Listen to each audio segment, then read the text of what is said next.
He instead finds himself to be outside an abandoned structure in a forest filled with strange multicolored vegetation. His system alerts him that it is once again in search mode. Kanan stands where he was gated, waiting for the unknown while feeling alone and sorry for himself. Kanan shakes his head in silent frustration. Was his existence nothing but to merely collect strange objects in strange places? Had he no choice of his own to his fate? What was he? He felt human, but nothing about himself seemed human. Found. His system alerts him. Suddenly, a flash of light, and he is in a town. A creature is coming at him, screaming, with a blade in its hand. Kanan's hand comes up without him controlling it. His hand opens and a spiked chain shoots out, made of the suit's liquid metal embedded in his skin. The chain rips through the being, attacking him just as Kane hears a child's shout in another language, which his system translates to Daddy. A notification appears. Kanan feels his head turning, and he realizes he is not in control anymore. The child that he had heard screaming was outlined in his vision, being held back by his mother, a cross outlined inside of its chest. Oh God.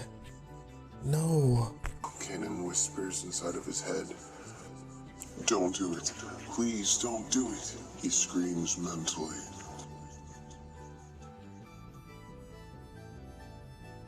A few hours later, smoke clouds billow around Kanan as he sits in the ruins of a smoldering town. The burned remains of several creatures laid around him. He rests down upon his knees, staring at the burned skeletons of the mother and child in front of him. Although all systems and functions of his body had returned, he had been motionless, in an emotionally devastated state. Why haven't I woken up? Kanan asks the smoke swirling around him. The notification gate warp malfunction had been blinking on and off since the last cross obtained. He hears the footsteps of someone walking up behind him, coming to a stop just behind his back. Why did you do this, Kanan? Rev's voice says from behind him.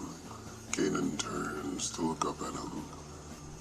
How can you even see with your face like that? Rev asks, shuddering.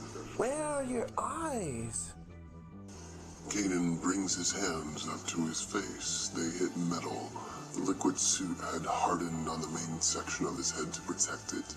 Patches of the skin were exposed around the shifting liquid state of the metal. He realized he could see much more than he used to, but all of this reality he found himself in was changing far faster than he could understand. The Book of Balance is the only one that can answer the questions that I sense within you. Rev says as he hands the book to Kanan. Kane shakes his head. How did you even get here? He asks Rev, staring at the book's strange, shifting cover that seemed to be a mix of water and colored glass. I followed your portal's end location energy with my axis. I thought that was what you were using to gate, honestly. Rev shrugs. Kanan opens the book to a random page. He finds the pages in front of him to be bare of any literature. Why did I kill that child? He asks the book mournfully. The words, where one being has one perspective, there's another with three, appears on the pages.